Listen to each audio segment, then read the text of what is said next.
आइए गुरु वंदना और गायत्री करते हैं।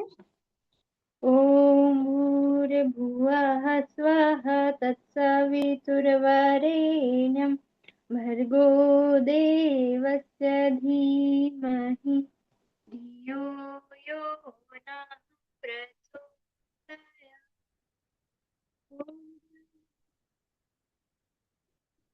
गुरुर्देवेश्वरा गुरुर्साक्षात् परब्रह्म तस्मै श्री गुरवे नमः। अखण्डमण्डलाकारं व्याप्तं येन चराचरं तत्पदं दर्शितं येन तस्मै श्री गुरवे नमः। तस्मै श्री गुरवे नमः। तो हम पढ़ रहे थे मैं क्या हूँ पुस्तक। इसमें अब तक के हमने जाना कि जो हम मतलब कि हम क्या है और क्या नहीं है। तो जब हम ये विचार करते हैं तो यही चीजें सामने निकल के आती है कि हम एक आत्मा है। तो हम ये सोच मतलब हम ये विचार कर सकते हैं कि हम क्या नहीं है। जब हम ये पढ़ते खोलते कि हम ये क्वेश्चन करते हैं खुद से कि हम क्या नहीं है, तब हमें एक एक का आंसर मिलता है कि हाँ हम इंद्रियां नहीं है, फिर हम मन नहीं है, हम क्या नहीं है। तो इसके पहले के कुछ स्वाध्याय मैंने अटेंड नहीं किए हैं, तो मतलब एक दो स्वाध्याय अटेंड किए थे अर्चना दीदी के। तो उसमें दीदी ने ये हमें बताया था कि जो हमारा मन है, जो हम मतलब और जो हमारी इंद्रिया है, तो हमने इंद्रियों को ही जो है अपने आप से जोड़ लिया है, उसी को हम सब कुछ मान लेते हैं। तो हम इंद्रिया शरीर के साथ जोड़ के हम समझते हैं कि और कुछ है ही नहीं उससे परे। तो जो हमने इसके पहले जाना कि इंद्रिया ही सब कुछ है, पर ऐसा नहीं है। जो इंद्रिया हमने पिछले स्वाध्याय में देखा, इंद्रिया से हम पृथक है, मतलब हम इंद्रिया नहीं है। इंद्रिया हमारे साथ जुड़ी हुई है, हम उसका उपयोग करते हैं, पर हम वो है नहीं। जैसे कि गीता में भी बताया गया है भगवान श्री कृष्ण ने कि जो हमारा मन है और जो तो वो बड़ा ही चंचल है, और जो इंद्रिया है वो एक रथ का उदाहरण देके समझाया है। जो इंद्रिया है वो घोड़े है उस रथ के, और जो मतलब कि जो उसका सारथी है जिसने उस सबकी डोर संभाली हुई है वो आत्मा है। तो जो मन है जो चला रहा है, तो वो इंद्रियों से मतलब कि घोड़ों से मतलब कि अटैच हो जाता है, मतलब इंद्रियों से अटैच हो जाता है, और फिर वो दुनिया भर के विषय में हमें घुमाते रहता है। तो उसके बीच में वो मतलब हमारे शरीर और हमारे जो मन है उसका, हमारी जो आत्मा है उसके बीच में वो बाधा बन जाता है। और ऐसे ही अर्चना दीदी ने बताया कि जो मतलब हमारे तीन शरीर है, एक तो स्थूल शरीर जो हमको दिखता है उसी में हमारी इंद्रिया है, एक सूक्ष्म शरीर हो गया जो हमें नहीं दिखता है, और एक हो गया कारण शरीर जो दोनों से भी और सूक्ष्म है। तो इसके बारे में हमने जाना था। और उसी के आगे तीसरे अध्याय में फिर गुरुदेव हमसे कहते हैं, तो जानते आइए कि क्या कहते हैं गुरुदेव। तो इसमें बोलते हैं, इंद्रियाणि पराण्युरिन्द्रियेभ्यः परम मनः, मनस्तु परः बुद्धियो बुद्धे परस्तु सः। अर्थात शरीर से इंद्रियां परे है, सूक्ष्म है, इंद्रियों से परे मन है, मन से परे बुद्धि है, और बुद्धि से भी परे आत्मा है। तो इसमें हमें गुरुदेव बता रहे हैं जो मतलब हमारा शरीर है, जो ये शरीर है उससे जो इंद्रिया है वो परे है। मतलब हम इंद्रियों का यूज करते हैं, अपने सारे फाइव सेंसेस हमें नजर आ रहे हैं, हम उसका यूज कर रहे हैं, खा रहे हैं तो पता है हमें कि हम खा रहे हैं, बट वो हम इतने ध्यान से नहीं कर रहे कि हमें लग रहा है कि हम ही कर रहे हैं, पर वो हम एक्चुअल में हम नहीं है। तो जो इंद्रिया है वो हमें दिखाई पड़ रही है, हमने उसको अपने साथ जोड़ लिया, बट वो हम एक्चुअल हम नहीं है। तो इंद्रिय सूक्ष्म है पर वो दिख रही है। इंद्रियों से भी परे फिर मन है जो तो दिखाई नहीं देता। जैसे इंद्रिया, अब हमें तो इंद्रिया दिख रही है, हम इंद्रियों से काम कर रहे हैं, पर यहाँ पे गुरुदेव बता रहे कि इंद्रिया तो हम नहीं है। तो इंद्रियों से भी थोड़ा परे अगर हम जाते हैं तो मन है। मन वही है जो हम जहाँ से हमारे विचार उत्पन्न होते हैं, जो हम जैसे सोचते हैं, तो मन है वो। बट वो मन भी इतना मतलब कि है, हम वहां तक भी नहीं पहुंच पाते कि विचार कहाँ से, इतना कौन सोचता है, तो फिर इतना हम नहीं सोच पाते। तो मन भी सूक्ष्म है, पर अगर मन से भी आगे जाओ, मतलब गुरुदेव एक एक परत खोल रहे हैं, वो जैसे ओनियन होता है तो हम उसे डायरेक्ट काट देते हैं, तो हमें उसमें पता ही नहीं रहता कितनी पील्स है। अगर हम वो एक एक लेयर खोलते हैं तो हमें पता चलता है कि हाँ ये थिन लेयर है, फिर थिक है, फिर उससे भी थिक है। मतलब वो ऐसे एक एक परतें खोल रहे हैं। तो जो इंद्रियों से भी परे है वो मन है। फिर मन से भी अगर अंदर जाते हैं हम, तो बुद्धि हमें मिलती है, जहां से हम हमारा विवेक आता है, मतलब हमें सही गलत की पहचान होती है। तो उससे भी अगर हम अति सूक्ष्म में जाए, रिसर्च करते, जैसे माइक्रोस्कोप से हम देखते हैं कुछ चीजें, तो हमें ऊपर की चीजें दिखती है, फिर हम थोड़ा और उसका वो हाई करते हैं तब वो हमें अंदर डीपली दिखता है, वैसे तो इसमें ये बताया गया है कि अगर हम और थोड़ा आगे जाए, थोड़ा डीप में जाए, तो उससे भी परे बुद्धि है। और जो बुद्धि है उससे भी परे आत्मा को बताया गया है, जो कि बहुत ही सूक्ष्म है, जो कि वास्तविक हमारा रूप है। तो इसमें पिछले बार जो आंटी ने स्वाध्याय लिया था उसमें बताया था कि मैं, तो उसमें जो मैं का अर्थ है वो आत्मा से जोड़ा गया था। कि हम जो मैं को मान लेते हैं वो हम शरीर मान लेते हैं, इंद्रियां मान लेते हैं, मैं ही सब कुछ है, और वो अहंकार के रूप से हम देखते हैं। बट जो वो मैं का इस्तेमाल इस बुक में, इस अध्याय में किया गया है, वो आत्मा से किया गया है। तो जहाँ पे भी मैं का वर्णन आता है वो आत्मा से रिलेट करते हैं हम उसे। तो इसमें फिर आगे कहते हैं गुरुदेव, आत्मा तक पहुंचने के लिए क्रमशः सीढ़ियां चढ़नी पड़ेगी। अगर हमें आत्मा तक पहुंचना है तो हमें सीढ़ियां चढ़नी पड़ेगी, हमें एक एक परतों को अपनी निकालना पड़ेगा, उसके अंदर जाना पड़ेगा। उसके बाद फिर पिछले अध्याय में आत्मा के आत्मा के शरीर और इंद्रियों से ऊपर अनुभव करने के साधन बताए गए हैं। इस अध्याय में मन का स्वरूप समझने और उससे ऊपर आत्मा को सिद्ध करने का हमारा प्रयत्न होगा। पिछले अध्याय में हमने जाना कि कैसा शरीर, और हमने इंद्रियों को एक मान लिया है, पर जो शरीर है वो इंद्रियों से अलग है। तो हमने इंद्रियों का स्वरूप जाना था पिछले अध्याय में, कि इंद्रियां कैसे, हम इंद्रियों से कैसे अलग है, इंद्रियां हम नहीं है। वैसे ही इस अध्याय में हम मन के बारे में जानेंगे कि पिछले अध्याय में हमने इंद्रियों की परत खोली थी, इस अध्याय में हम मन की परत खोलेंगे कि मन क्या है, वास्तविक में मन का स्वरूप क्या है, और हम मन है, हम मन नहीं है। तो फिर मन का स्वरूप समझेंगे, और उसके ऊपर जो आत्मा है हमारी, उसको जानने का हमारा प्रयास होगा। प्राचीन दर्शन शास्त्र मन और बुद्धि को अलग अलग गिनता है। आधुनिक दर्शन शास्त्र मन को ही सर्वोच्च श्रेणी की बुद्धि मानता है। जो प्राचीन दर्शन शास्त्र है हमारा, वो जो मन है हमारा और जो बुद्धि है, जो कि डीप में जाते हैं, जब हम तब बुद्धि आती है। तो जो मन है और बुद्धि है, वो प्राचीन शास्त्र तो उसे अलग अलग मानता है, पर जो आधुनिक शास्त्र है, जो आज का शास्त्र है, वो मन को ही सबसे ऊपर रखता है बुद्धि की श्रेणी में, मतलब मन को ही सबसे उच्च मानता है। मतलब उसने उसका कोई रूप नहीं, मतलब वो उसने कोई डिफरेंशिएट नहीं किया, उसने वो मन को ही सबसे उच्च बुद्धि मानता है। इस बहस में आपको कोई खास दिलचस्पी लेने की जरूरत नहीं है। दोनों का मतभेद इतना बारीक है कि मोटी निगाह से वह कुछ भी प्रतीत नहीं होता। मतलब दोनों इसमें ये बताने की कोशिश की है कि जो हमारा मन है और जो हमारी बुद्धि है वो इतना सूक्ष्म है, इतना इतना डीप है कि मतलब अगर हम देखना चाहें, हम उस पे रिसर्च करें, देखेंगे, अगर हम अपने अंदर जाते हैं, तो उसमें उतना कुछ भेद मतलब प्रतीत नहीं होता। मतलब ये बहस करने जैसा विषय नहीं है। दोनों स्थूल मन से बुद्धि को सूक्ष्म मानते हैं। दोनों स्थूल मन से बुद्धि को सूक्ष्म मानते हैं, और जो मन है हमारा उससे भी सूक्ष्म बुद्धि को माना गया है। गुरुदेव कह रहे हैं कि जो हमारा मन है, अब मन के आगे जब हम जाते हैं, मन तो बहुत सारी चीजों में लगा रहता है, मतलब इधर उधर भागते रहता है।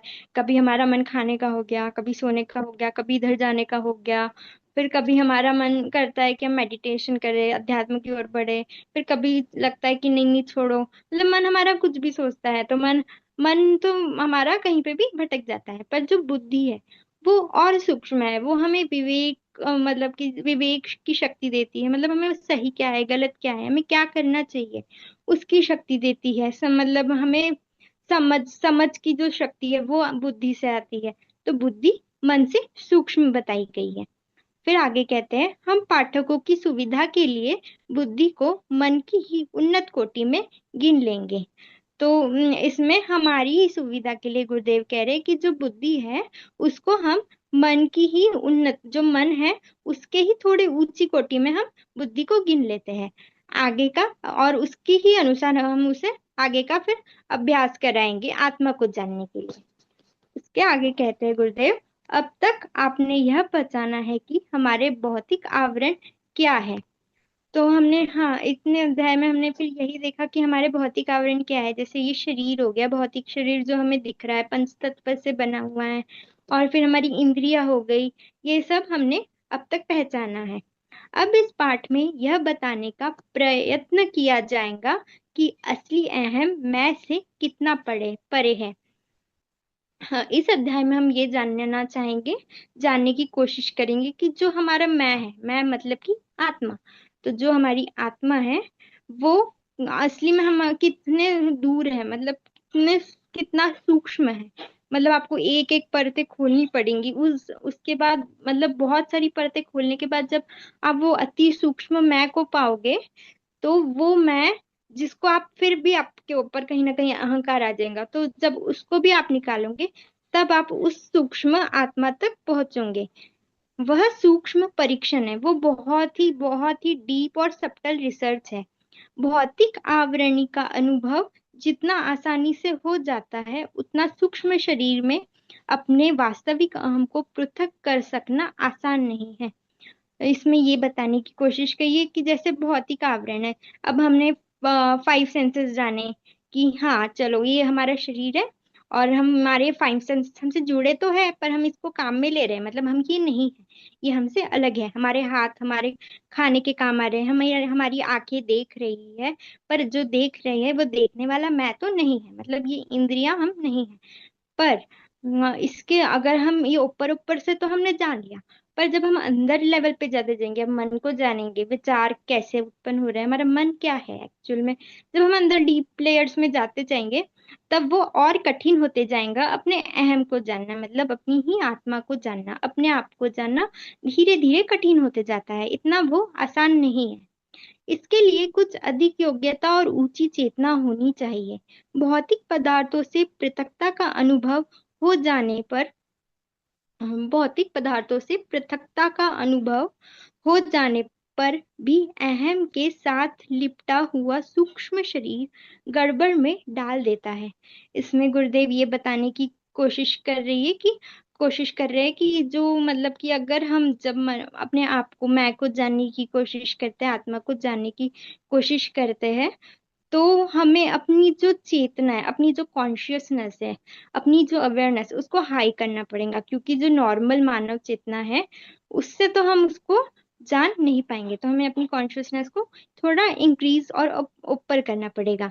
भौतिक पदार्थों से पृथकता का अनुभव हो जाने पर भी, अगर हम समझो कि हम डिटैच हो जाते हैं भौतिक पदार्थों से, मतलब कि हम अपने, हम इंद्रियों को अलग मान लेते हैं, चलो हमने जान लिया कि ठीक है हम सेंसेस हमारे नहीं है, हम मन भी नहीं है, अगर हम यहाँ तक भी जान लेते हैं और अपने आप को सबसे दूर सबसे भिन्न होकर देखते हैं, एक जैसे कि नाटक की तरह भी, तो भी जो हमारा अहम है, अहम से अर्थात है जहां तक यहाँ पे कि अहंकार, जो हमारा अहंकार है वो हमारे सूक्ष्म शरीर में गड़बड़ डाल देता, सूक्ष्म शरीर गड़बड़ में डाल देता है, मतलब जो सूक्ष्म शरीर मन है, तो जो मन है हमारा, अहंकार को लाके वो क्या करता है, हमें अपने स्वतः को, अपने मैं को, मतलब कि आत्मा को जानने नहीं देता, वो हमें गड़बड़ में डाल देता है और वो माया में ही उलझाते रहता है। जैसे कि हम घोड़े पे एक रथ, मतलब सारथी बैठा हुआ है और वो चला रहा है, और वो जो मतलब कि उसका कहीं उसका उधर जाने का मन कर रहा है, तो और कोई अच्छी चीज देख ली तो वो उधर जा रहा है, पर उसके पीछे जो बैठा हुआ है उसके साथ तो वो आत्मा है, वो उसको जाने ही नहीं दे रहा, क्योंकि जो घोड़ा चला रहा है वो, उसको कहीं और जाना है, और वो जो बैठा हुआ है पीछे, उसका तो ये है कि वो शरीर को वहां ले जाना चाहे जहाँ पे, मतलब वो अपना स्वरूप, अपने आप का दर्शन कराना चाहता है, पर वो जाने ही नहीं देना चाहता मन। उसी तरह आगे बोला गया है, कई लोग मन को ही आत्मा समझने लगते हैं। यहाँ पे आए कि जब हम थोड़े डीप लेवल में जाते हैं तो फिर हमें लगने लगता है ये मन ही तो आत्मा नहीं, तो फिर नहीं, तो हम लोग मन को ही आत्मा समझने लगते हैं, पर मन भी जो है वो भी हमें वही तो सोचने की क्षमता दे रहा है। वो भी हमें लॉजिक दे रहा है, मतलब अगर वो लॉजिक दे रहा है तो ठीक है, पर वो लॉजिक दे वो भी दे रहा है, जो नहीं दे रहा हो, जो इन सबसे परे हो, वही आत्मा है। पर ये लॉजिक दे रहा है, इसका मतलब ये भी आत्मा नहीं है। आगे हम मन के रूप की व्याख्या न करेंगे। आगे हम मन की रूप की व्याख्या न करेंगे, पर ऐसे उपाय बताएंगे जिससे स्थूल शरीर और भदे में के टुकड़े टुकड़े कर सको। मतलब इसमें बता रहे हैं कि हम मन की तो व्याख्या आगे नहीं करेंगे, पर हम उससे इतना तोड़ेंगे, मतलब कि आत्मा को जानने के लिए हम एक एक परतों को इतना तोड़ेंगे, इतना करेंगे कि जो आपका रियल अहम है वो आपके वास्तविक स्वरूप को आप जान पाओ। इसके आगे कहते हैं गुरुदेव, और उनमें भिन्न वस्तुएं कौन सी है, इस विश्लेषण को तुम मन के द्वारा कर सकते हो और उसे इसके लिए मजबूर कर सकते हो कि इन प्रश्नों का सही उत्तर दे। मतलब हम मन के द्वारा ही जान रहे हैं। अब मन तो हमें भटका रहा है कि इधर से उधर, मतलब कि नहीं आज यहाँ नहीं जाना, आज वहां नहीं जाना, हमें ये करना है, हमें वो करना है। जब हम ध्यान में भी बैठते हैं तो हमारा मन ही है जो इधर उधर डलता है और हमें ध्यान भी नहीं करने देता। तो पर यही मन अगर हम इसे सही दिशा देता है तो ये हमारे प्रश्नों के उत्तर भी देता है और मतलब सही विश्लेषण भी करवाता है, और हमारे ये आत्मा को जानने में, अपने आप को जानने में ये सहायक भी होता है। वो कहते हैं जैसे कि शरीर ही जो हमारा मन है वही हमारा मित्र भी है, और वही अगर हमने उसको गलत रास्ता दे दिया या फिर हमने उसको इधर उधर चंचलता से दौड़ने दिया और उसकी डोर नहीं संभाली, तो वही हमारा शत्रु भी बन जाता है। ऐसे फिर आगे कहते हैं, शरीर और आत्मा के बीच की चेतना मन है। जो हमारा शरीर है और जो हमारी आत्मा है, उसके जो बीच की चेतना है वो हमारा मन है। मतलब जो शरीर है हमें जो दिखाई दे रहा है, और आत्मा जो अति ही सूक्ष्म है, जो हमें दिखाई नहीं देती, जो हमारे समझ से भी परे है, उसके बीच की जो कॉन्शियसनेस है, जो हमारी चेतना है, वो मन में अटकी हुई है, वो ही हमारा मन है। जहाँ से हमारे विचार उत्पन्न हो रहे हैं, जहाँ से सारी भावनाएं गतिशील हो रही है। साधकों की सुविधा के लिए मन को तीन भागों में बांटा जाता है। मन के पहले भाग का नाम प्रवृत्त मानस है। यहाँ पे गुरुदेव ने हमारी ही सुविधा के लिए मन को तीन भागों में बांट दिया है, जिसमें मन का जो पहले का भाग है उसका नाम रखा गया है प्रवृत्त मानस। यह पशु पक्षी आदि अविकसित जीवों और मनुष्य में समान रूप से पाया जाता है। गुप्त मन और सुप्त मानस भी उसे ही कहते हैं। इसमें गुरुदेव बता रहे हैं कि जो मन का पहला भाग है, मन के तीन भाग बताए गए, तो इसमें जो मन का पहला भाग है वो प्रवृत्त मानस माना गया है। और ये जो प्रवृत्त मानस है ये सब में होता है, जैसे पशु हो गए, पक्षी हो गए, और जितने भी जीव जंतु है वो उन सबको मिला के, और उन सब में और हम में, मानव में, ये सब में सहज रूप से ही पाया जाता है, सब में होता है।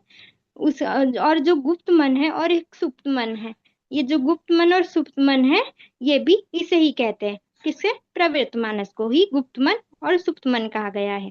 शरीर के स्वाभाविक जीवन बनाए रखना इसी के हाथ में है। शरीर के स्वाभाविक जीवन बनाए रखना इसी के हाथ में है। हमारी जानकारी के बिना भी शरीर का व्यापार अपने आप चलता रहता है। भोजन की पाचन क्रिया, रक्त का घूमना, क्रमशः रस, रक्त, मांस, मेद, अस्थि, वीर्य का बनना, मल त्याग, श्वास प्रश्वास, पल के खुलना बंद होना आदि कार्य अपने आप होते हैं। आदतें पड़ जाने का कार्य इसी मन के द्वारा होता है।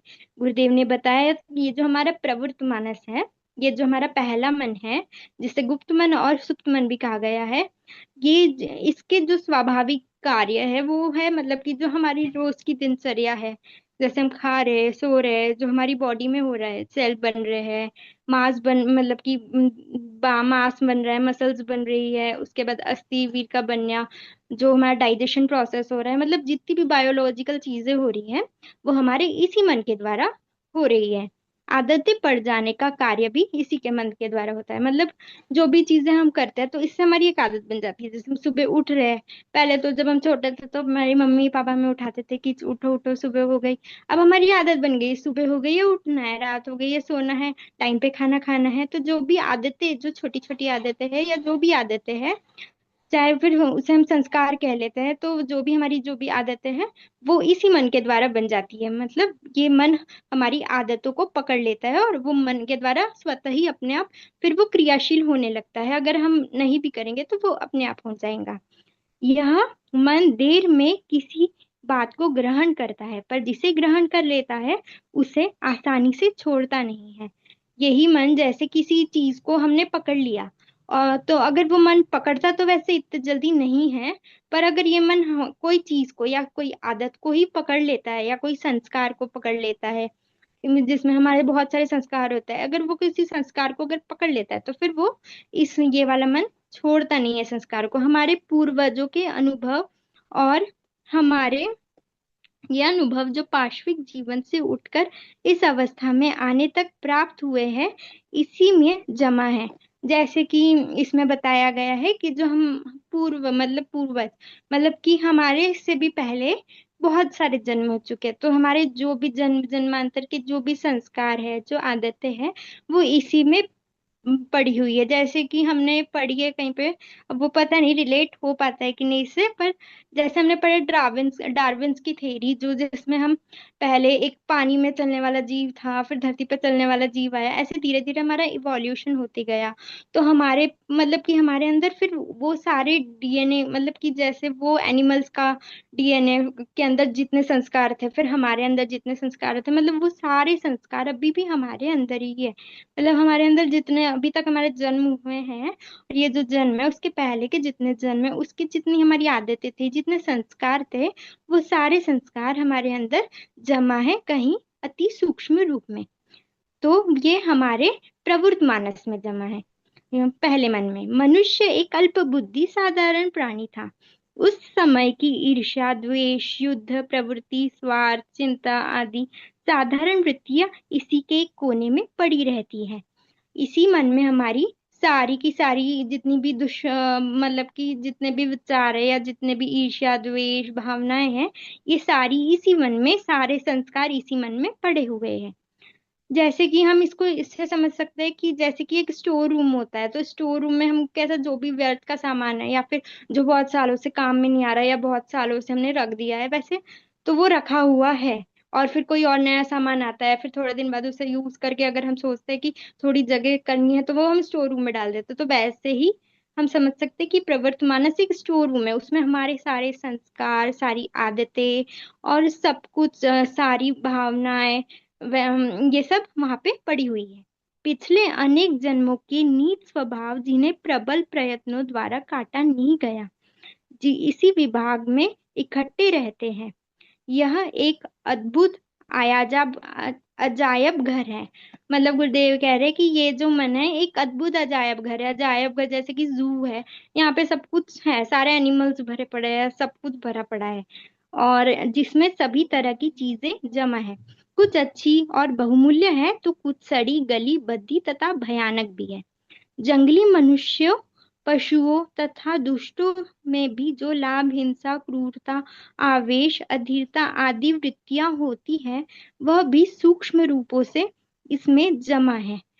यह बात दूसरी है कि कहीं उच्च मन द्वारा पूरी तरह से वश में रखी जाती है, तो कहीं स, स, सहस और तामसी लालसाएं इसी मन में संबंधी, मतलब जितनी भी बुरी आदतें हैं, अच्छी आदतें भी इसी मन में रखी हुई है। जैसे कोई चीज अच्छी होती है, पर हमने फिर कोई और नई चीज खरीद ली, तो हम सोचते हैं चलो इसको स्टोर रूम में रख देते हैं, फिर कभी निकाल लेंगे। वैसे अच्छी चीजें भी पड़ी हुई है और बुरी चीजें भी, दोनों चीजें हमारे वो वाले मन में पड़ी हुई है। यही गुरुदेव इसमें बता रहे हैं कि उसके बाद आगे कहते हैं, इंद्रियों के भोग, घमंड, क्रोध, भूख, प्यास, मैथुनता, निद्रा आदि प्रवृत्त मानस के रूप है। ये जितने भी बुरे भाव है, घमंड, क्रोध, बुरी चीजें हैं, ये तो ये सब भी क्या है, जो हमारा प्रवृत्त मानस है उसी के रूप है। कभी किसी को बहुत ज्यादा खुशी हो जाती है या कभी बहुत ज्यादा गुस्सा आ जाता है, तो वो जब भी होता है तो वो प्रवृत्त मानस द्वारा ही होता है। प्रवृत्त मन से अब थोड़ा दूसरा ऊपर है मन है, जिसे प्रबुद्ध मानस कहा गया है। अब गुरुदेव ने यहाँ दूसरी लेयर की बात की। फर्स्ट लेयर में तो हमने पढ़ लिया कि संस्कार है, उसके बाद जितने भी हमारे हैबिट्स है, संस्कार, हाँ वही संस्कार, हैबिट्स, उसके बाद हमारी जितनी भी बुरी आदतें हैं वो सब उसमें पड़ी हुई है, एक स्टोर रूम के जैसे। अब उसके बाद गुरुदेव इससे थोड़ा ऊपर आके बोलते हैं कि अब हमारे दूसरे मन की हम चर्चा करेंगे। जैसे हमने 3 मन पढ़े थे, तो पहले मन की चर्चा हमने कर ली। अब दूसरा मन जो है वो प्रबुद्ध मानस है। प्रबुद्ध मानस, इस पुस्तक को पढ़ते समय आप उसी मन का उपयोग कर रहे हो। प्रबुद्ध मानस, इसका काम सोचना, विचारना, विवेचना करना, तुलना करना, कल्पना, तर्क आदि, निर्णय आदि करना है। अब जो दूसरा मानस है वो है प्रबुद्ध मानस। जैसे इसके नाम से ही हो रहा है कि बुद्ध मतलब बुद्धि, तो हम बुद्धि का यूज तब करते जब हमें कुछ सोचना होता है। तो इसमें ये कह रहे हैं कि जो हमारा दूसरा मन है, जो प्रबुद्ध मानस कहा गया है, इसका जो काम है वो होता है कि सोचना। मतलब जो पहला था उसमें तो सारे संस्कार पड़े पड़े थे, सारी आदतें थी, मतलब और सारी जो बायोलॉजिकल क्लॉक है, जो बायोलॉजिकल काम है, जो हम नहीं भी करेंगे तो वो ऑटोमेटिकली हो जाएंगे, वो सब थे। इसमें है, इसमें थोड़ा ऊपर है कि आप सोचने की आप में शक्ति है, विचारने की, कि आप क्या कर रहे हो। अभी जो मैं पढ़ रही हूँ, अब मुझे उसमें समझने में और फिर बोलने में जो विवेक या फिर जो शक्ति लग रही है, वो जो वो काम कर रहा है, वो मेरा कौन सा मन कर रहा है, प्रबुद्ध मानस कर रहा है। तो इसमें यही बताया गया है। हाजिरी, जवाबी, बुद्धिमत्ता, चतुरता, अनुभव, स्थिति का परीक्षण, यह सब प्रबुद्ध मन द्वारा ही होता है। यही चीज बता रहे हैं कि जितनी भी हमारी बुद्धि है, हमारी चतुरता, या हमारे जो एक्सपीरियंस होते हैं, उसको इकट्ठा करके जो हम नॉलेज बनाते हैं अपना, अपने मन में, वो सब कहाँ इकट्ठे होते हैं, प्रबुद्ध मानस में, दूसरे मन में। जैसे प्रवृत्त मानस अहम नहीं है, उसी प्रकार बुद्ध मानस भी वह नहीं है। जैसे कि जैसे पहले पढ़ा था, शरीर, जो इंद्रियां है वो शरीर, वो हम नहीं है, वैसे इसमें बताया गया जो मन है वो भी हम नहीं है। फिर मन के जो 3 प्रकार है, जिसमें प्रवृत्त मानस था, वो तो हम थे ही नहीं, क्योंकि उसमें संस्कार आ गए। अब जो ये प्रबुद्ध मानस है, जहाँ से हम सोच रहे हैं, पर हम सोच तो कहीं से रहे हैं, पर वो सोच कहाँ से रहे हैं, तो मतलब कहीं ना कहीं से सोच रहे हैं, मतलब इसका मतलब ये भी हम नहीं है। कुछ देर विचार करके आप इसी आसानी के साथ अहम से अलग कर सकते हो। क्योंकि हम सोच रहे हैं, हमें पता है कि हम सोच रहे हैं, पर हमें ये भी पता है कि हम सोच रहे हैं, तो सोच कहाँ से रहे ये हमें नहीं पता, पर हम सोच रहे हैं। तो हम जो विचार उत्पन्न हो रहे हैं, जो हमारे मन में आ रहे थॉट्स, जो एक्सपीरियंसेस आ रहे हैं, वो कहीं ना कहीं से आ रहे हैं। तो वो जहां से आ रहे हैं, मतलब वो और डेप्थ लेवल में कुछ तो है, मतलब वो भी हम, ये भी हम नहीं है, विचार हम नहीं है, मतलब विवेक हम नहीं है, प्रबुद्ध मानस ये वाला मन भी हम नहीं है। कुछ देर, मतलब इससे हम अपने आप को अलग कर लेते, इससे हम मैं को अलग कर लेते, मतलब मैं मतलब आत्मा तो कुछ और ही है। इस छोटी सी पुस्तक में बुद्धि के गुण धर्मों का विवेचन नहीं हो सकता। जिन्हें इस विषय का अधिक ज्ञान प्राप्त करना हो, वे मनोविज्ञान के अतो उत्तम ग्रंथ का मनन करें। इस समय इतना ही काफी है कि आप अनुभव कर लो कि प्रबुद्ध मन भी एक आच्छादन ही है, न कि अहम। इसमें ये गुरुदेव यही बता रहे हैं कि जैसे कि ये जो मन है और ये जो प्रबुद्ध मन है, इसका जो विवेचन है, वो तो ये मन की जो थियरी है वो इतनी बड़ी है कि इसको इस छोटी सी बुक में मतलब कि डिटेलिंग करना करना तो अभी पॉसिबल नहीं है। पर अभी के लिए आप इतना तो समझ ही गए होंगे एग्जाम्पल के थ्रू कि ये जो मन है, चाहे वो प्रवृत्त मानस हो या जो प्रबुद्ध मानस हो, ये दोनों ही हम तो नहीं है। जो अहम है, जो हमारा हम है, जो मैं है, वो तो हम नहीं है, मतलब हम कुछ और हैं। तो हम क्या है, आगे जानते हैं। तीसरे सर्वोत्तम मन का नाम है अध्यात्म मानस। इसका विकास अधिकांश लोगों में नहीं हुआ होता। मेरे विचार है कि आप में से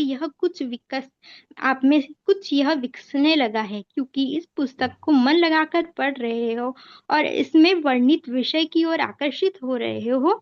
मन के इस विभाग को हम लोग उच्चतम विभाग मानते हैं और आध्यात्मिकता, आत्म प्रेरणा, ईश्वरीय संदेश, प्रतिभा आदि के नाम से जानते हैं। अब जो तीसरा मन है, ये तो दूसरा मन भी, पहला मन हो गया हमारा, दूसरा मन भी हो गया। अब तीसरे मन की बात की गई है, इसको नाम दिया गया है अध्यात्म मानस, अध्यात्म वाला मन। इसमें ये जो मन है ये हर लोगों का विकसित नहीं होता। आप देख ही रहे होंगे कि हर लोग अध्यात्म की ओर नहीं आते हैं। मतलब कि जैसे कि हम पशु पक्षी रहते हैं, सोते हैं, खाते हैं, पीते हैं, फिर मतलब कि अपने पेट के लिए जो भी करना है वो करते हैं, बच्चे पालते हैं, उसके बाद फिर वो अपने प्राणों का त्याग कर देते हैं, मतलब वो मर जाते हैं। पर वैसे ही कुछ मनुष्य हैं जो सेम प्रोसेस करते हैं, बस थोड़ी बहुत ड्यूटी कर लेते हैं, आते हैं, खाते हैं, सोते हैं, और बस ऐसे ही उनका जीवन चले जाता है। पर जो अध्यात्म की ओर जा रहे हैं, जो जानने का प्रयास करते हैं, जो अपनी पर्सनैलिटी डेवलप करने का प्रयास करते हैं, जो ये जानने का प्रयास करते हैं कि आखिर मतलब मैं कौन हूँ, जिससे ये पुस्तक का नाम है कि मैं कौन हूँ, मतलब मेरा कुछ तो लक्ष्य होगा, जो आता है वो इस अध्यात्म में आने लगता है। ये विवेक से उत्पन्न होता है। जब हमारा प्रबुद्ध मानस थोड़े हायर और हायर कॉन्शियसनेस आती है, तब हमारा फिर अध्यात्म मानस आता है। तो ये मानस हर किसी का नहीं होता। तो ये मानस हमें क्या देता है? विवेक देता है, आत्म प्रेरणा देता है, आध्यात्मिकता, स्पिरिचुअलिटी देता है, मतलब हमें अपने आप को जानने की प्रेरणा देता है, और जो हमें भगवान से भी ये वाला मन जोड़ता है।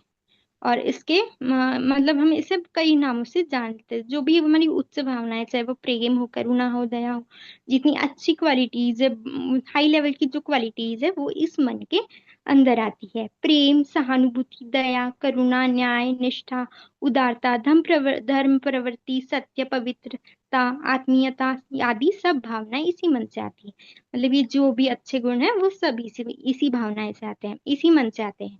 ईश्वरीय भक्ति इसी मन में उदय होती है, जो हमारी भक्ति है। भक्ति मार्ग क्योंकि हाईएस्ट फॉर्म है, इसलिए ये भी जो हाईएस्ट मन के रूप में इसी मन से हमारा उदय होता है। इस गूढ़ तत्वों का रहस्य भी इसी द्वारा जाना जा सकता है। अब हम मतलब जानने का प्रयत्न कर रहे हैं कि हम मन तो है नहीं, पर हम मन के द्वारा ही जान रहे हैं अपने हम को, मतलब मन के द्वारा ही जान रहे हैं कि हम कौन है।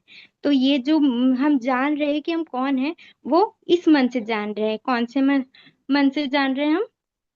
अपने आध्यात्मिक मानस से। ईश्वरीय भक्ति इसी मन में उदय होती है। गुरु तत्व का रहस्य भी इसी द्वारा जाना जाता है। इस पाठ में जिस जिस विशुद्धि अहम की अनुभूति के शिक्षण का हम प्रयत्न कर रहे हैं, वह भी इसी अध्यात्म मानस के चेतना क्षेत्र से प्राप्त हो सकेगी। परंतु भूलिए मत, मन का यह सर्वोत्तम भाग भी केवल उपकरण ही है, अहम यह भी नहीं है। मतलब इसमें यही बताया गया है कि ये जो मन का ये भाग है वो मतलब कि मतलब कि ये नहीं है, मतलब कि ये भी एक उपकरण ही है, ये भी एक हमारी हम जो हमारा रियल अहम है उस तक पहुंचने का एक साधन है। पर ये रियल वास्तविकता हम मैं नहीं हूँ, मैं कुछ और ही है ये। बस ये हमारा एक साधन है। तो आज हमने तीन मनों के बारे में जाना, और जाना कि मन और जो शरीर मन ही है जो है वो भी हम नहीं है, मतलब इंद्रिया भी हो गई, शरीर और मन भी हो गया, दोनों हमसे अलग है। तो आज मैं अपना स्वाध्याय यहीं समाप्त करूंगी। धन्यवाद। आप किसी को कुछ बोलना हो तो आप बोल सकते हैं। जय गुरुदेव। हम शांति पाठ कर लेते हैं, फिर किसी को यदि कुछ बोलना हो तो वो बोल सकते हैं। ओम द्यौः शान्ति अन्तरिक्षं शान्तिः पृथिवी शान्तिरापः शान्तिरोषधयः शान्तिः वनस्पतयः शान्तिर्देव स्वे देवः शान्तिर्ब्रह्म शान्तिः सर्वगं शान्तिः शान्तिरेव शान्ति सामा शान्तिरेधि। ओम शान्तिः शान्तिः शान्तिः सर्वावृष्टः शान्तिर्भवतु। जय गुरुदेव सभी को। प्रज्ञा बहुत अच्छे से स्वाध्याय